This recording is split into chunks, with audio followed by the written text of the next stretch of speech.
ก็ขอโทษกับพี่น้องก็เลยคัดติดคัดเล็กๆน้อยๆเนาะสำหรับพี่ในทำดีๆอีกอย่างก็ได้ดังใจกับผู้สื่อไปบ่ได้เนาะอีกอย่างพระคอยพี่คอยไปพี่น้องก็ชี้แจงสว่างบนธรรมดาด้วยพี่น้องวันนี้สอยการสอยงานถือว่าสอยทั้งกับสอยทั้งจิตสอยทั้งใจสอยทั้งกายพี่น้องเนาะเอาบอกมากทุกมากกับจันทร์บอกล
วมป่าสาลีน้ำท่วมป่าสาลีบ้านหนองเพิงไหมมัดไว้อย่าไปพูดเลยพลังสวยจังไงชีชอยเองเฮ้ยเฮ้ยเฮ้ยเฮ้ยเฮ้ยเฮ้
คนสนใจได้เท่าไม่ได้ไปซื้อตามที่นั่นนี่แบบได้หลายเด้อกี่เขาห้องเพลงแบบนี้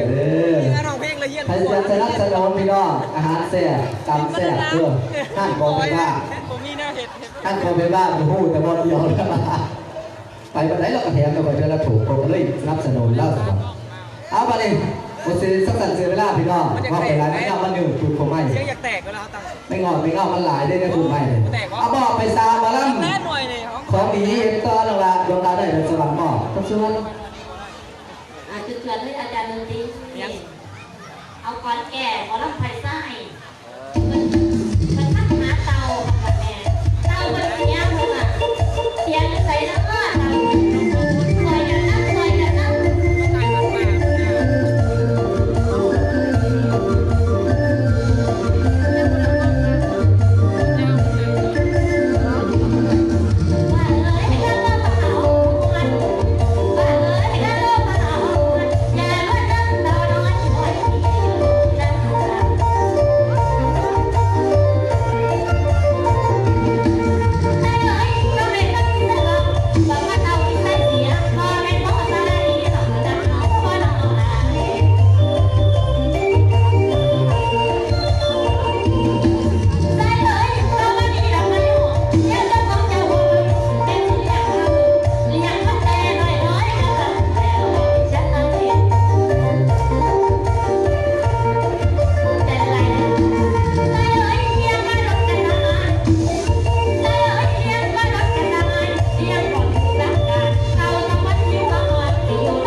นี้คนไทย แต่เปลี่ยนแบบ ใช่จะไปเห็นคนแต่ว่าจะเป็นคนใหม่ คุณยายแต่ในเล่าน้ำเนาะช่วงนี้เธอจะไม่ตู่ไปได้ไหม นี่แต่เสียงเบส แม่สิบ อ๋อบ่ได้ยินยัง 10,000 อ๋อบ่ได้ยินลงไปสบายดี เอาย่องเนาะคอยกว่าจะงามคือกัน อ๋อก็ยินก่อนว่าเดือนหาชื่อใหม่ว่าดิ เป็นทางย่อมที่แสดงก็เป็นคนแต่งงานได้สุดเลย กับใหม่แรก ขอให้สุขภาพแข็งแรงเกิดแต่มาตรคุณคนเออมาหอนวันนี้วันนี้วันนี้ถือว่าโดยใจบริสุทธิ์พี่น้องมาหนึ่งมาทำบุญหรือว่ามาว่าเพิ่มของสุดาพนะขอท่านสุดาเป็นไม่แต่เป็นสีโค้งบอกว่าสุขใจเพื่อมันก็เหมือนมันเกิดเมื่อวันไหวเนาะมันจะห้ามเวลาใส่กรรมต่อไปโดยดาวเลยเมื่อไรหายใจก็สูงก็เมื่อไรก็หายใจก็คือสิบบาทอยู่ตรงนั้นอยากพยายามพี่น้องในการเริ่มต้นก่อนเนาะเมื่อไรหายนาพี่น้องไปจะฟังแล้วมาเล่ามีสมัยฟังสนั่นเขาแม่เนาะมาดิรับน้ำกันเด้อเวลาคนผมมีแม่คนซื้อถือว่าเป็นแม่สี่คนได้เพื่อนมาคือว่าเป็นแม่คนโลดอะไรก็มีได้ว่าผมเนี่ยไปเบิ้งเลยยังไปเบิ้งเลยคือมาล่ำกับสิบอะไรสิบอก เจ้ายังทำเก่าอยู่หลายปีแล้วยังหลาย ต้องได้แบบว่าไม่ยากไปยากมากแต่ดีใจต่อไปเรื่องงานเลยทำไมเนาะเอาไว้ต่อเจอสิการเรื่องตะกอนสำหรับเป็นตะกอนพี่น้องมาดูไม่บ้านมันได้สวนเวลาไปยุ่งใส่กันยังกล้ามองเก่าก่อนนะแม่นั่นมาทับบุญหอกศาสตร์กบาลหอกขางบุญตาตาบ่ลืมบุญคุณพี่น้องบ้านคอนมานะครับสนุนเรื่องไก่เที่ยงพี่น้องเนาะที่บอกที่ฝากบุญอยู่นะจ้าเผื่อสู้ไว้เอ้ยรุ่นนั้นน้อยกระซังมันแม่ฮักมันนึงกระฮักตัวโตเนาะแม่เนาะทุกหลักฮักตัวโต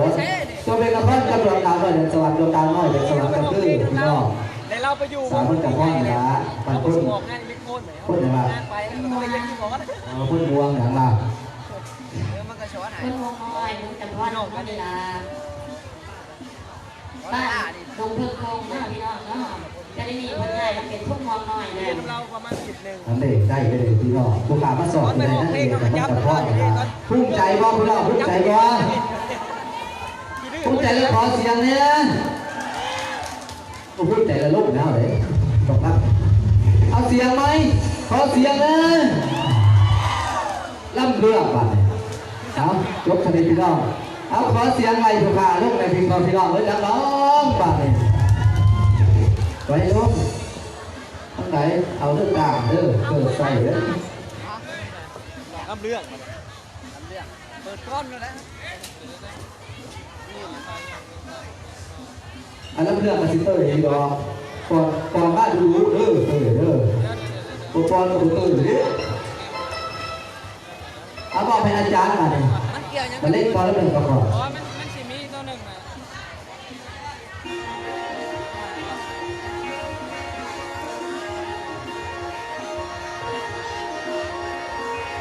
วันนี้ผู้ฟังเดอรายการจบลงแล้วอย่าสนีไปทางใหม่ยับเข้ามานี่นะยับเข้ามาใกล้ๆลานเคยโทศิวากร เอาฟังลำ ผ เรื่ ล องเด้ งา อนพี่น้องเด้อ สะท้อนดังไปทั่วสารทิศหวังว่ามีทุกคนเรียนคงจำได้มือนี้มาทำให้ได้ยิน เพิ่นบ่ได้ฟังลำดนเลยเนาะเพราะว่าติดโควิดช่วงน่ะ ผ่านผู้ดังฟังลูกหลานเราไกลลูกหลานเพชรร่มเหล่าภูมิใจเสนอนิทานในห้องเรืองอย่าน้ำตาพอบัดนี้ผู้ฟังเดินเรื่องนี้เกิดขึ้นในเขตทินสุนทรสาแลมีกับพวกเส้นละทดถูกจนคนไทย ฟังลำเรื่องนำกันเด้อ พ่อไม่ได้ไร้ขางเนื้อพิษที่คนผ่าน เขาสิว่าจากการในเรื่องเดือนนี้วันนี้ให้พี่น้องติดตามกับเสียงกระพับเสียงกระพับหักบทบาทการแสดงโดยพระเอกสายฟ้าแก้วเมืองศรีในทองเรืองยาดน้ำตาพ่อเพชรก้มลาวมาเพลงมุ้งขอเชิญ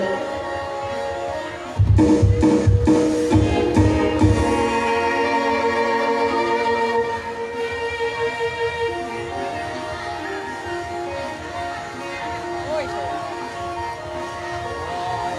รอดหมดแล้ว โอ้ยเสียงเอ่ยเสียงตอนสาวในเรื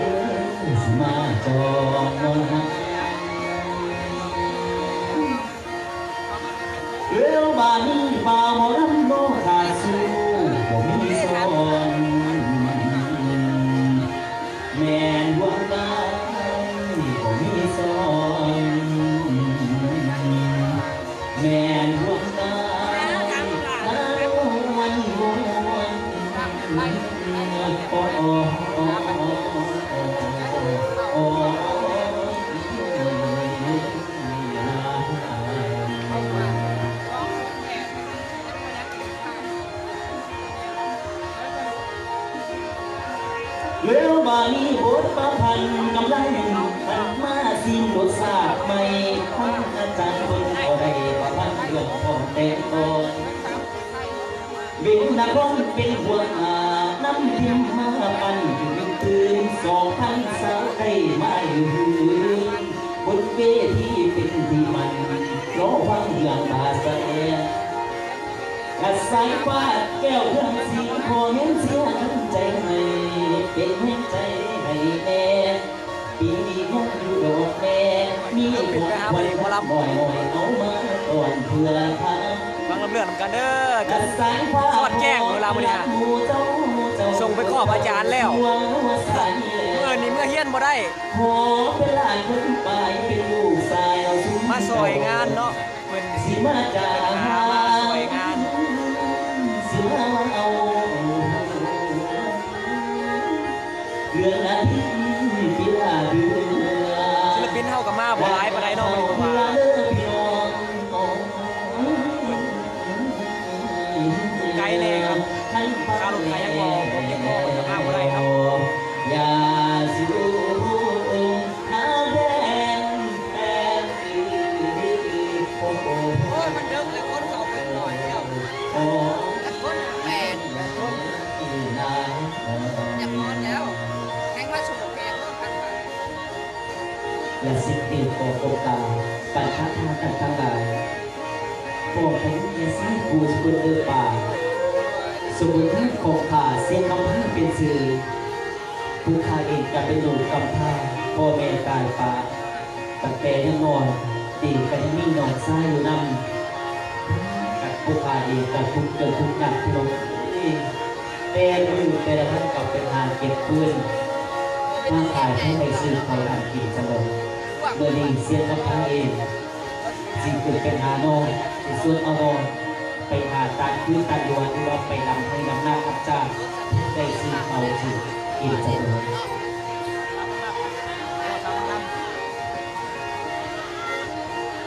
ใจเขาแง่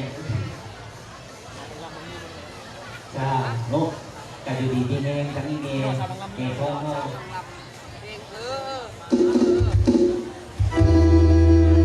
เอาไปไหนบัตเตอร์มาเลย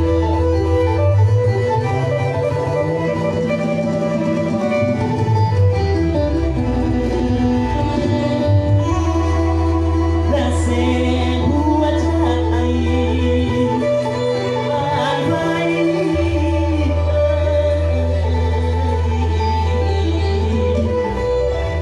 และอายผ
บอดี้ผูฟังเดอโจไว้เสียงกำพังไว้ดีก่อนวัดพระตอนนาพุ่นมันสิทวงตัวลา เต็มไว้เลย หลอนเมื่อกาบนเบืองตะลึงหาดใหญ่หลังสูงสะแหลมีเศรษฐีคำพันเป็นผู้เล่ายังพอคุณมาแล้วเป็นหมายเพียเราตาหลายปีผ่านทนท่านเลี้ยงลงหน่อยสองข่าวได้ใหญ่มากผู้ที่หนึ่งวานั้นมีน้ำมาสักลา ใส่กีตาร์เนาะ ผู้ที่สองลงมาซื้อว่าวาสนาโดและสักลาไปสถิตที่เจ้าไปไขคำโนกันกาสาวฟังคำยาผู้อยากเห็นสู่ดอกพระอินทร์วันนี้ให้พี่น้องติดตามกับสักลาหาบทบาทการแสดงโดยเป้ารุ่งเจริญศิลป์ในทองเรืองอยากนำตาพอเพชรทุกเราบอกให้บนโบย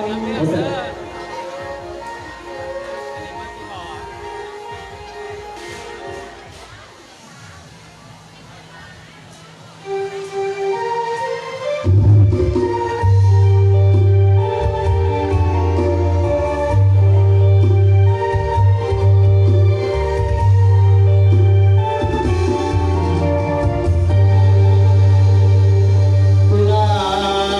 บแดง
พบกันนี้แล้ววันนี้พบที่เดือนที่สองมาวันนี้ก็ไม่เนาะ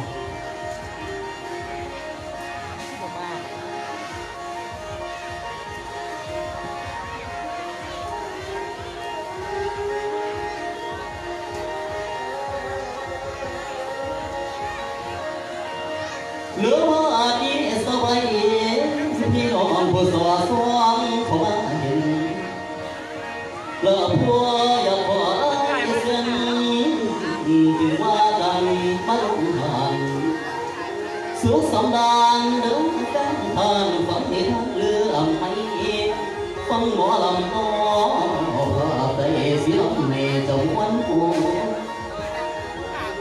เราผู้หลังฟังก็อยากผู้อยากเป็นเรื่องการแสดงแล้วเสียสมราพระเพียงอยู่บ่รอน้อคือเมียนโอ้ตำลาถึงอาศีไทยทันเมียเราเปิดทางเลยยายยายฟังลำนานจนสวดเจียงโอ้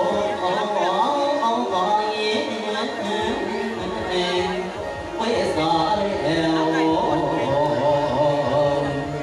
จังคอยเมื่อไว้รอละคำโอ้ไว้นาไว้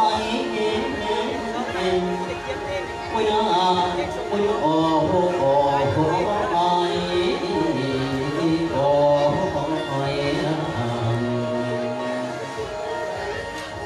ขอให้ยังผู้ฟังผ่านสมมติตัวตามมีทักษะลานันทันเป็นสื่อ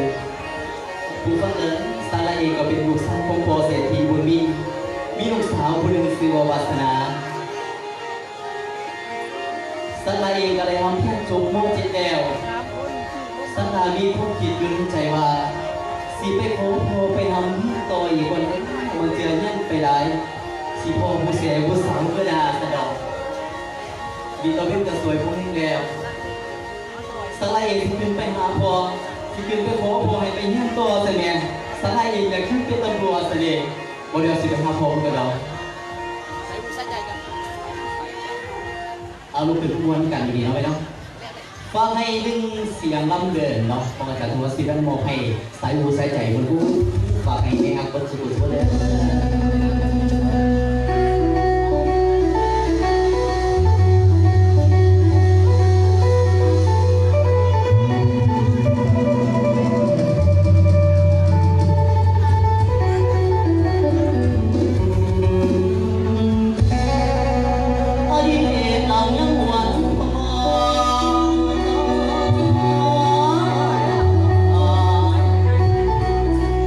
สิยอม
นีภูฟังเอ๋อ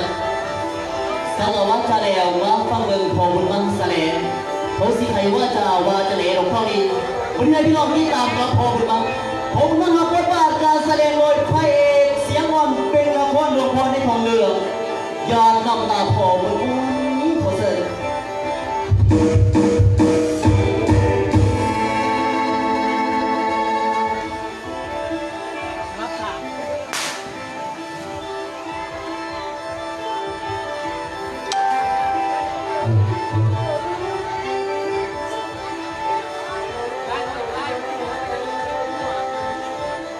เวลามาบัดนี้พ่อแม่เอ้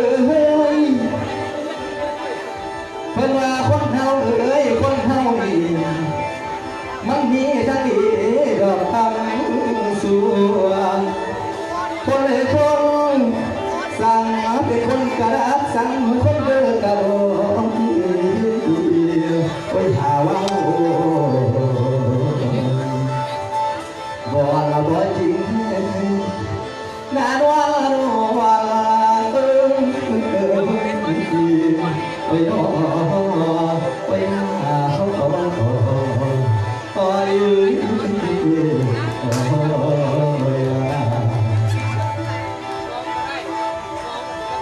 อันนี้แม่ยังเอ้ยเพิ่นมาสุดภาษีเริ่มต้นข้อสอนจนเข้ามาตาย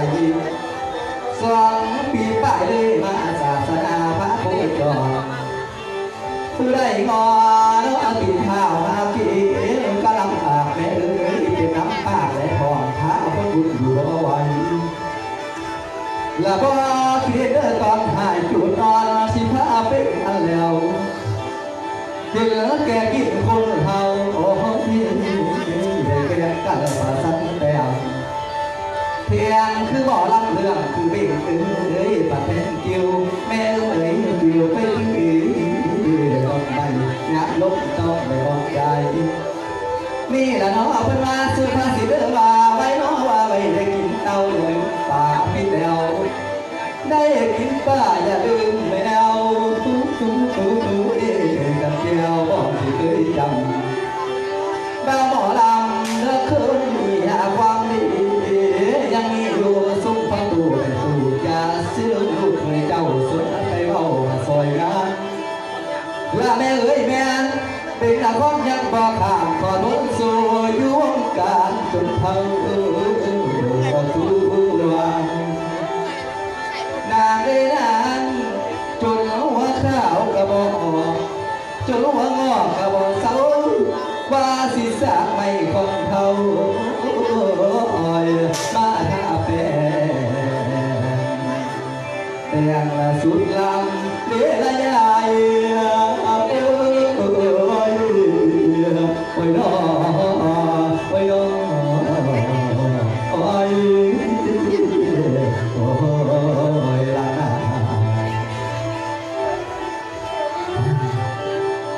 นี่จะขอข่าวราชการเลยครับเรื่องเก่งจะหน่อยเศรษฐีของข้าเป็นสื่อคนได้เดินทางแสดงเป็นจำนวนผู้ค้าทำให้ลูกสื่อสัปดาห์คนโกเป็นผู้ชายคนที่สองสื่อว่าสั่งสาวาสนาที่ลูกสาวของลูกชาย2 คนแต่เนี่ยผู้ค้าลูกในการเสพจางไปแล้วคนตายจะตายหน้าการเธอเนี่ยจะตายเลยเมียจะตายจะได้อ่อนเขาถ้าบันจะมาหาคนหลอกหลวงเมียเสียก็คนดูเสื้อหลอกคนยังล่องเอาไม้ยืนกับสิถามดูถามเต่าก่อนแต่ทุกเมื่อทุกวันเอาบุญมาเองผมไม่กลับไปเก็บหนี้เก็บสินเก็บหลอกบริพารเมื่อนี้ฟ้าเอาเราไปจ้างแล้วบุญมาเองมาจะขึ้นไปหานั่งก็เราค่อยพาลูกทั้ง2 คน51จะได้ถูกป่าป่านี้ขึ้นสภาพการเกิดของเราบ่อยๆเนาะแต่ก็ตัดแต่จะได้แต่ว่าไม่ได้ที่บอกกันไม่ยากแต่ตับแรกทำกันก็กินข่าวนี้เลยเอาตัดเจ็ดไปท่านจะไม่มาใหม่นะเป็นเต้มาล่าผู้ขาดอะไรแบบนี้